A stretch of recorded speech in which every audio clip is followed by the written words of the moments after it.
వారు క్లుప్తంగా అమ్మ ఒక నిమిషం ఆగండి, దయచేసి ఒక నిమిషం అమ్మ దయచేసి కొంచెం ఆగండి, దయచేసి మా కొంచెం ఆగితే మీరు వాక్యం వింటే మీకు ఆదరణ కలుగుతుంది. దయచేసి ఇక్కడ కూర్చోడిస్తా ఉంటే ఆదరణ ఉండదు. కొంచెం దేవుని వాక్యం వినండి. అమ్మ కొంచెం ఆగండి, ఒక నిమిషం. దేవుని వాక్యం వినండి. సహజంగా ఈ భూమి మీద జన్మించిన ప్రతి మనిషి కూడా ఏదో ఒక సమయాన్ని మరణించవలసిందే. దేవుని యొక్క వాక్య ప్రకారము ఏ దినమైతే ఆదాము అవ్వలు దేవుని యొక్క ఆజ్ఞ అతిక్రమించారో వారి ద్వారా సర్వమానవాళికి కూడా పాపం అనేది సంక్రమించింది. పాపంతో కూడా మరణం కూడా వచ్చింది.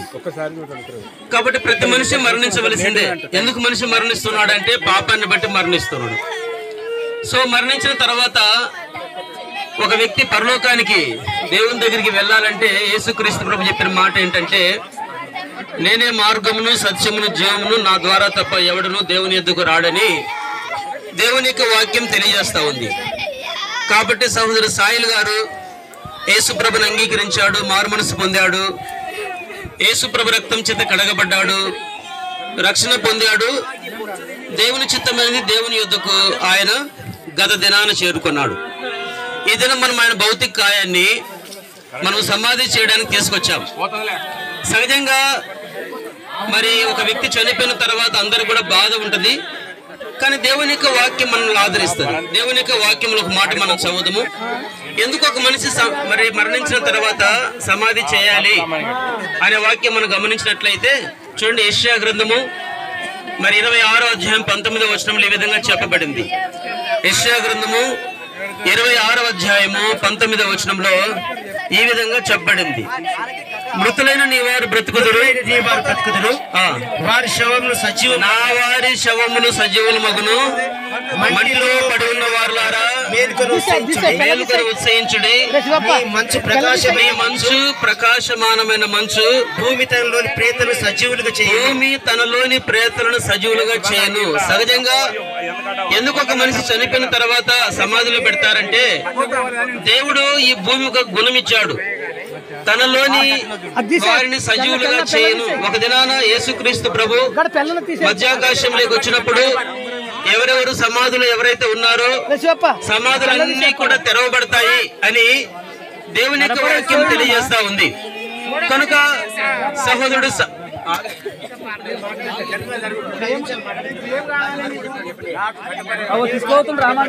కాబట్టి చనిపోయిన వారిని ఎందుకు మనము సమాధులు పెడతామంటే ఒక దినం సమాధులన్నీ తెరవబడతాయి. యేసుక్రీస్తు ప్రభు మధ్యాకాశంలోకి వచ్చినప్పుడు సమాధులన్నీ తెరవబడతాయి. చనిపోయిన వారందరూ కూడా తిరిగి బ్రతుకుతారు. దేవుని యొక్క వాక్యం ఈ విధంగా తెలియజేస్తా ఉంది.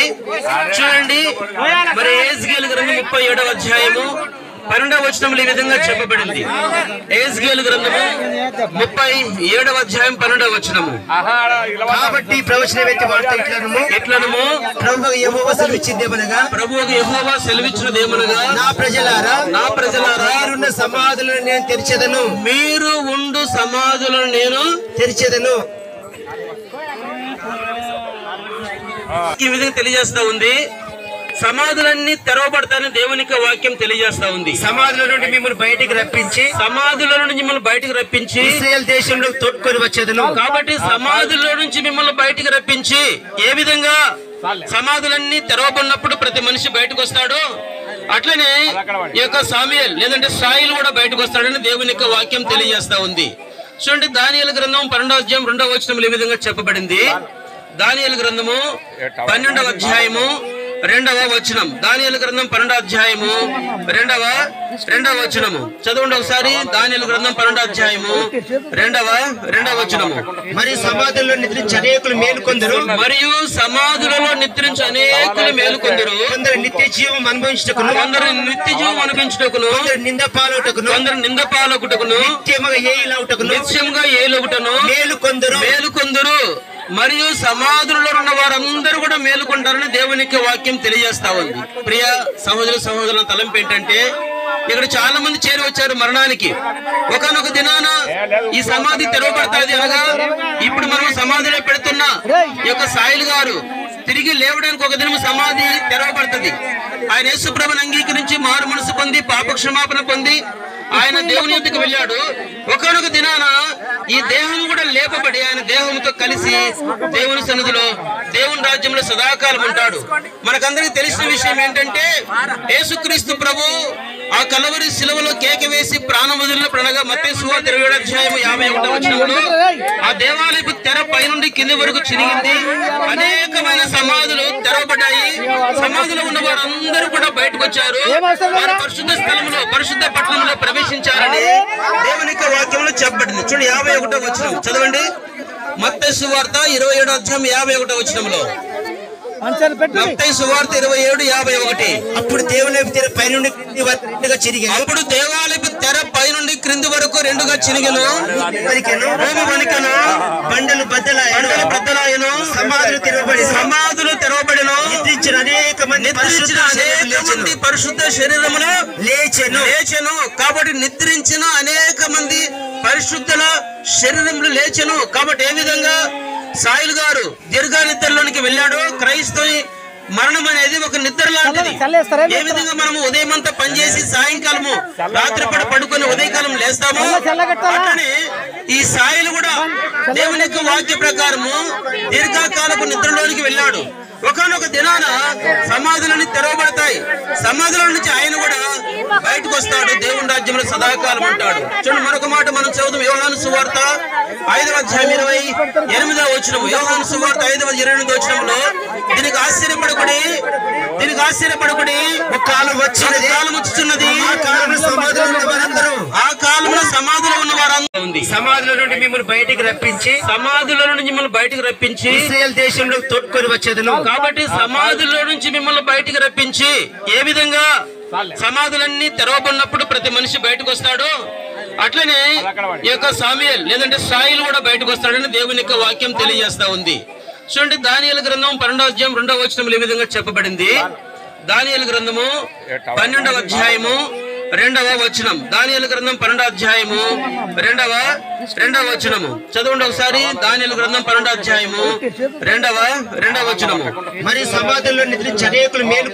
మరియు సమాధుల్లో నిద్రించి అనేకులు మేలుకొందరు, కొందరు నిత్య జీవం అనుభవించుటకును, నింద పాలొకటకును, నిత్యముగా ఏలవుటను మేలుకొందరు. మరియు సమాధులలో ఉన్న వారందరూ కూడా మేలుకుంటారని దేవుని యొక్క వాక్యం తెలియజేస్తా ఉంది. ప్రియ సహోదరుల తలంపు ఏంటంటే ఇక్కడ చాలా మంది చేరి వచ్చారు మరణానికి. ఒకనొక దినాన ఈ సమాధి తెరవబడతాది అనగా ఇప్పుడు మనం సమాధిలో పెడుతున్న ఈ యొక్క సాయిల్ గారు తిరిగి లేవడానికి ఒక దినం సమాధి తెరవబడుతుంది. ఆయన యేసుప్రభుని అంగీకరించి మారు మనసు పొంది పాప క్షమాపణ పొంది ఆయన దేవుని యొద్దకు వెళ్ళాడు. ఒకనొక దినాన ఈ దేహం కూడా లేపబడి ఆయన దేహంతో కలిసి దేవుని సన్నిధిలో దేవుని రాజ్యంలో సదాకాలం ఉంటాడు. మనకందరికి తెలిసిన విషయం ఏంటంటే యేసుక్రీస్తు ప్రభు ఆ కలవరి శిలువలో కేక వేసి ప్రాణం వదిలిన ప్రణగా మత్తయి సువార్త 27:51 ఆ దేవాలయపు తెర పైనుండి కింది వరకు చిరిగింది. అనేకమైన సమాధులు తెరవబడ్డాయి. సమాధిలో ఉన్న వారందరూ కూడా బయటకు వచ్చారు. వారు పరిశుద్ధ స్థలంలో పరిశుద్ధ పట్టణంలో ప్రవేశించారని దేవుని యొక్క వాక్యంలో చెప్పబడింది. చూడండి 51వ వచనం చదవండి. మత్తయి సువార్త 27:51 మత్తయి సువార్త 27:51 అప్పుడు దేవాలయపు తెర పైనుండి చిరిగి క్రింది వరకు రెండుగా చిరిగెను, భూమి వణికెను, బండలు బద్దలాయెను, సమాధులు తెరవబడెను. నిద్రించిన అనేక మంది పరిశుద్ధ శరీరములు లేచెను. కాబట్టి నిద్రించిన అనేక మంది పరిశుద్ధుల శరీరములు లేచెను. కాబట్టి ఏ విధంగా సాయిల్ గారు దీర్ఘ నిద్రలోనికి వెళ్ళాడు. క్రైస్తవ మరణం అనేది ఒక నిద్ర లాంటిది. ఏ విధంగా మనము ఉదయం అంతా పనిచేసి సాయంకాలము రాత్రిపూట పడుకొని ఉదయకాలం లేస్తాము, అట్లనే ఈ సాయిలు కూడా దేవుని యొక్క వాక్య ప్రకారము దీర్ఘకాలపు నిద్రలోనికి వెళ్ళాడు. ఒకనొక దినాన సమాధులన్నీ తెరవబడతాయి. సమాధుల నుంచి ఆయన కూడా బయటకు వస్తాడు, దేవుని రాజ్యంలో సదాకాలం ఉంటాడు. చూడండి మరొక మాట మనం చదువుతాం. యోహాను సువార్త 5:28 యోహాను సువార్త 5:28 దీనికి ఆశ్చర్యపడకుడి, దీనికి ఆశ్చర్యపడకుడి. ఒక కాలం వచ్చినది, కాలం వచ్చుచున్నది. ఆ కాలంలో సమాధిలో ఉన్న వారందరూ, ఆ కాలంలో సమాధిలో ఉన్న వారందరూ ఆయన శబ్దం విని మేలు చేసిన వారు జీవ పునరుత్థానమునకు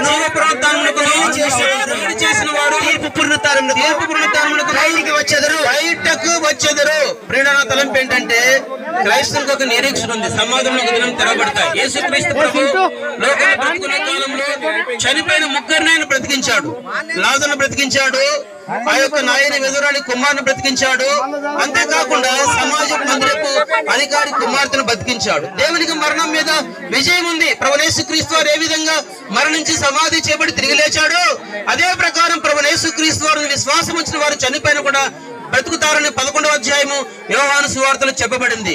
పునరుద్ధరణను జీవమును నేనే, నా యందు విశ్వాసం ఉంచువాడు చనిపోయిన బ్రతికి నా యందు విశ్వాసం ఉంచువాడు ఎన్నటికి చనిపోడని దేవుని యొక్క వాక్యం తెలియజేస్తా ఉంది.